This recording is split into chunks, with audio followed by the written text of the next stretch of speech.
Bapak Ibu saudaraku yang dikasihi Tuhan, mari bersama-sama kita membuka Alkitab kita baca bersama dalam Lukas pasal yang kedua, ayat 25 sampai dengan ayat yang ke-27, dan kemudian Lukas pasal yang kedua ayat 36 sampai dengan ayat yang ke-38. Demikian bunyi firman Tuhan. Lukas pasal yang kedua ayat 25 sampai dengan ayat 27 adalah di Yerusalem seorang bernama Simeon. Ia seorang yang benar dan saleh yang menantikan penghiburan bagi Israel. Roh Kudus ada di atasnya, dan kepadanya telah dinyatakan oleh Roh Kudus bahwa ia tidak akan mati sebelum ia melihat Mesias, yaitu Dia yang diurapi Tuhan. Ia datang ke bait Allah oleh Roh Kudus ketika Yesus anak itu dibawa masuk oleh orang tuanya untuk melakukan kepadanya apa yang ditentukan hukum Taurat. Ia menyambut anak itu dan menatangnya sambil memuji Allah, katanya. Kemudian kita baca bersama-sama ayat 36 sampai 38. Lagi pula di situ ada Hana, seorang nabi perempuan, anak Fanuel dari suku Asyer. Ia sudah sangat lanjut umurnya. Sesudah kawin ia hidup 7 tahun lamanya bersama suaminya. Dan sekarang ia janda dan berumur 84 tahun. Ia tidak pernah meninggalkan bait Allah dan siang malam beribadah dengan berpuasa dan berdoa. Dan pada ketika itu juga datanglah ia ke situ dan mengucap syukur kepada Allah dan berbicara tentang anak itu kepada semua orang yang menantikan kelepasan untuk Yerusalem. Bapak Ibu saudaraku yang dikasihi Tuhan, saat kita bersama-sama mempersiapkan hati kita di bulan Desember ini merayakan Natal, dan saat-saat ini juga kita mengenal apa yang Allah ingin katakan, ajarkan dalam kehidupan kita melalui peristiwa kedatangan Tuhan Yesus Kristus sebagai seorang manusia. Bapak Ibu saudaraku dikasihi Tuhan, dan sangat luar biasa bahwa dalam peristiwa kelahiran Tuhan Yesus Kristus, ternyata Lukas mencatat sebuah peristiwa yang sangat luar biasa berkaitan dengan orang pribadi anak Tuhan yang mengenal Roh Kudus dan dipenuhi dengan Roh Kudus.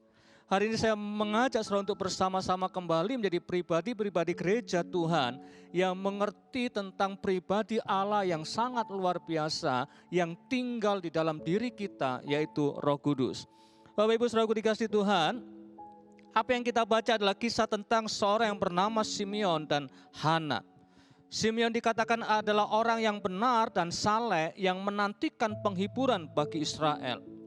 Demikian juga Hana adalah orang yang dikatakan di ayat 36 tadi, ia adalah orang yang menyerahkan hidupnya untuk Tuhan. Hari demi hari hidupnya diisi dalam pelayanan di bait Allah. Hari demi hari dia dikatakan mereka beribadah, berpuasa, dan juga berdoa. Bapak Ibu saudaraku dikasihi Tuhan, mereka adalah orang-orang yang sungguh-sungguh luar biasa, dan di sini dikatakan mereka menantikan kedatangan Mesias. Dan yang luar biasa, mereka berdua adalah pribadi anak Tuhan yang mengenal Mesias itu bahkan ketika Yesus masih bayi. Dikatakan di sana bahwa menurut adat istiadat Yahudi, ketika genap 8 hari maka Yesus disunatkan, dan kemudian mereka membawa ke bait Allah untuk diserahkan. Atau dikatakan di ayat yang ke-22, dan ketika genap waktu pentahiran menurut hukum Taurat Musa, mereka membawa ke Yerusalem untuk menyerahkannya kepada Tuhan.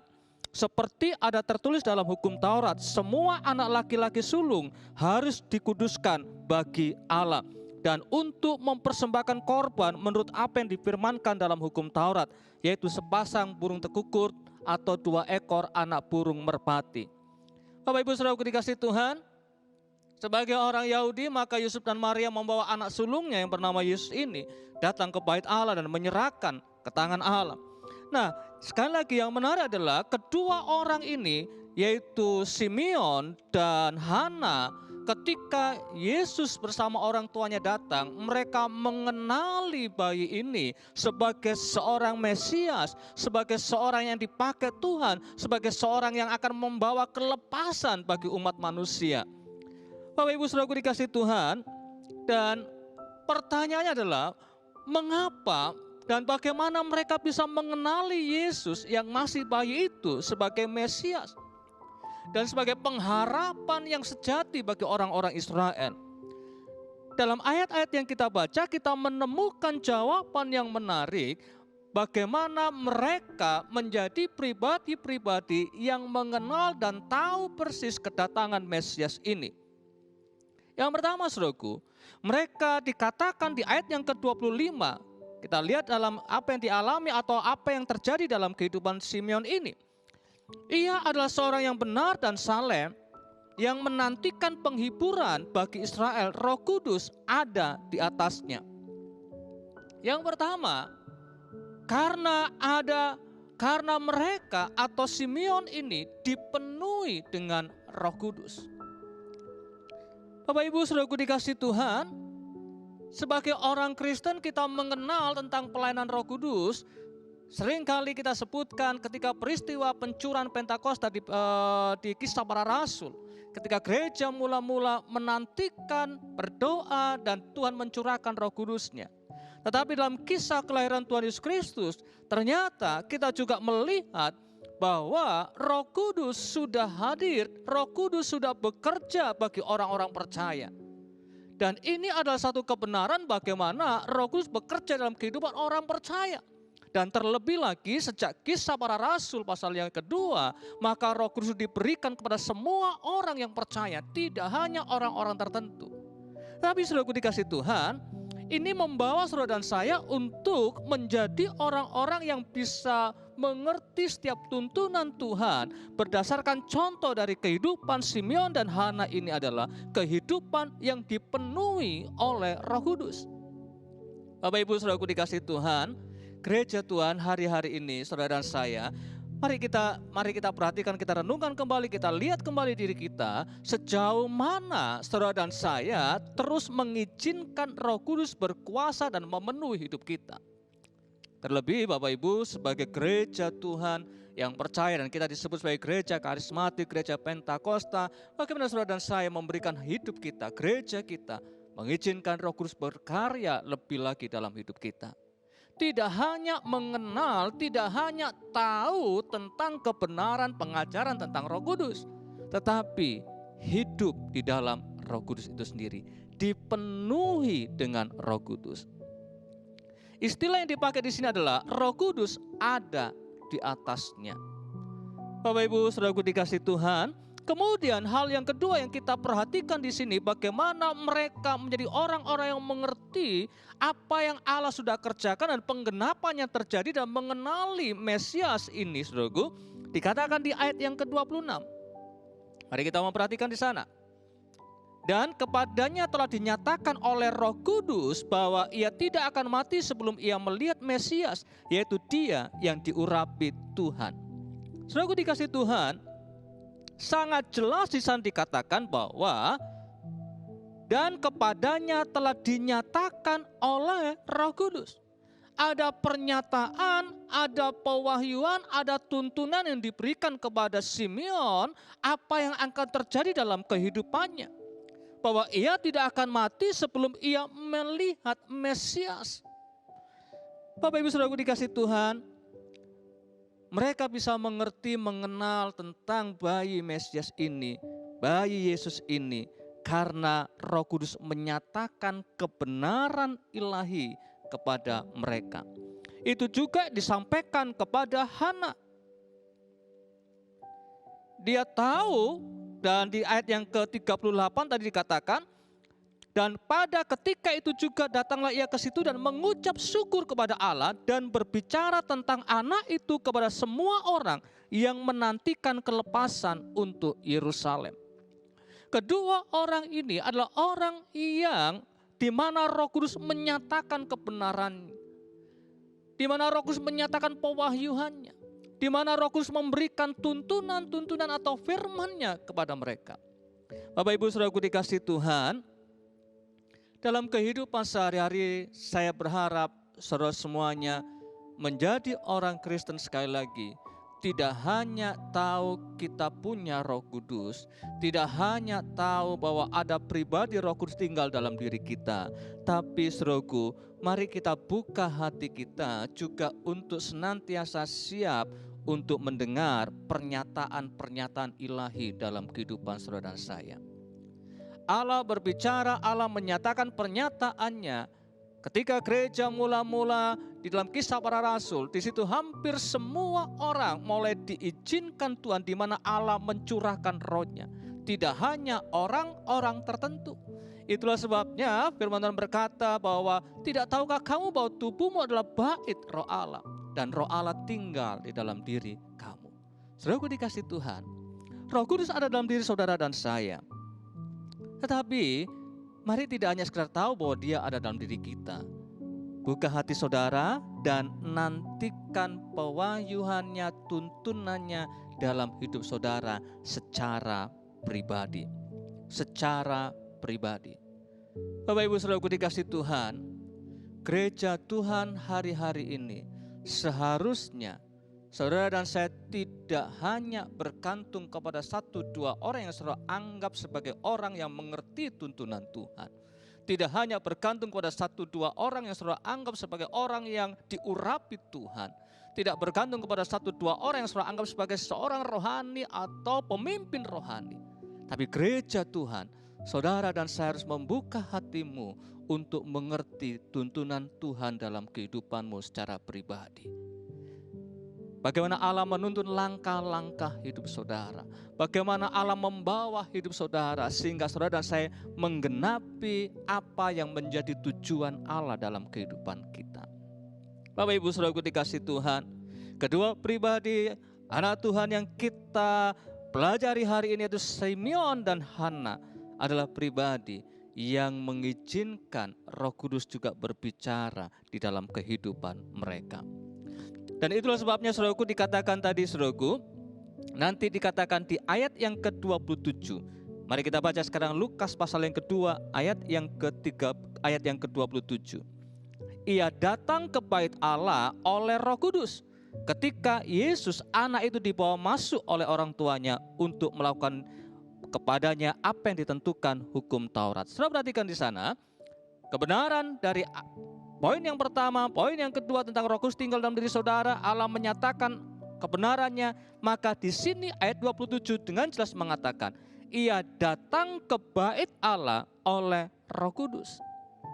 Ada kegerakan dalam hati mereka yang digerakkan tepat pada saat Yusuf dan Maria membawa bayi Yesus, mereka datang. Bapak Ibu Saudaraku dikasih Tuhan, saya yakin saudara paham bahwa zaman itu belum ada alat elektronik seperti kita. Tinggal hubungi, calling, dan mereka bisa siap-siap atau menyebarkan berita melalui pesan berantai. Nah saudaraku, dan siapa sih mengenal Yusuf dan Maria pada saat itu? Tetapi Yusuf dan Maria datang ke bait Allah. Dan saat itu Simeon dan Hana digerakkan Roh Kudus datang ke bait Allah. Saya percaya Bapak Ibu Saudaraku dikasih Tuhan, pengenalan akan Roh Kudus yang membawa mereka tahu apa yang Tuhan sampaikan. Mereka memelihara hubungannya dengan Tuhan. Mereka memelihara hubungannya dengan Roh Kudus sehingga mereka tahu apa yang disampaikan, apa yang dinyatakan dalam kehidupan mereka. Dan mereka bergerak oleh tuntunan Roh Kudus tersebut. Bapak Ibu Saudaraku dikasih Tuhan, hari-hari ke depan kita tidak tahu apa yang akan terjadi. Tetapi dalam setiap aspek kehidupan kita, setiap tantangan yang kita hadapi, ketika saudara dan saya berjalan bersama dengan Roh Kudus, Immanuel, maka saudara akan melihat kebaikan-kebaikan Allah. Engkau akan melihat bagaimana Allah menuntun, memberikan kemurahannya dalam hidup saudara dan saya. Oleh karena saudaraku, mari kita mau memelihara hubungan kita dengan Tuhan. Ketika saudara dan saya membangun hubungan kita dengan Roh Kudus dengan sangat baik, itu akan mengembangkan kepekaan rohani kita akan suara Roh Kudus. Ingat sekali lagi, ini saatnya gereja Tuhan tidak bergantung lagi kepada orang per orang. saudara boleh dan harus menghormati pemimpin rohani, saudara harus menghormati orang-orang yang diurapi Tuhan, tetapi saudara harus bergantung penuh kepada Roh Kudus. Saudaraku dikasih Tuhan, sehingga saudara dan saya tahu dan pegang mendengar tuntunan Tuhan, saudara dan tahu rencana apa yang Allah kerjakan dalam hidup saudara. Dan sebagaimana Simeon dan Hana, mereka mengenal tentang rencana Allah, kelepasan yang Allah akan berikan bagi bangsa Israel. Saudaraku dikasih Tuhan, itulah sebabnya saudaraku, Simeon berkata di ayat yang ke-28, ia menyambut anak itu dan menatangnya sambil memuji Allah, katanya, sekarang Tuhan, biarkanlah hambamu ini pergi dalam damai sejahtera sesuai dengan firman-Mu. Sebab mataku telah melihat keselamatan yang daripadamu, yang telah Engkau sediakan di hadapan segala bangsa, yaitu terang yang menjadi pernyataan bagi bangsa-bangsa lain dan menjadi kemuliaan bagi umat-Mu Israel. Pujian yang dinaikkan oleh Simeon menggambarkan bagaimana dia sudah melihat sebagaimana apa yang Allah firmankan dalam kehidupan Simeon ini. Demikian juga dalam kehidupan Hana, saudaraku, ketika dia melihat di ayat yang ke-38 yang kita baca tadi. Dan pada ketika itu juga datanglah ia ke situ dan mengucap syukur kepada Allah dan berbicara tentang anak itu kepada semua orang yang menantikan kelepasan untuk Yerusalem. Bapak Ibu saudaraku dikasih Tuhan, di antara orang-orang Israel pada saat itu juga sedang menanti-nantikan tentang datangnya Mesias, tentang datangnya kelepasan. Dan Hana menyampaikan kelepasan itu sudah datang. Bapak Ibu saudaraku dikasih Tuhan, jadi saudaraku, dari apa yang kita renungkan bersama-sama tadi, bagaimana mereka hidup dan mengerti apa yang sedang terjadi dengan baik karena mereka dipenuhi oleh Roh Kudus. Yang kedua, karena mereka memelihara hubungannya dengan Tuhan, memelihara hubungannya dengan Roh Kudus, sehingga mereka peka dan mengerti suara Tuhan. Kemudian yang keempat saudaraku, mereka bergerak dalam tuntunan Roh Kudus. Sekali lagi, mereka bergerak, artinya mereka taat dengan apa yang Roh Kudus sudah ajarkan. Pengetahuan firman tanpa ketaatan tidak akan ada gunanya. Pengetahuan firman tanpa engkau mempercayai dan melakukannya, itu tidak ada gunanya.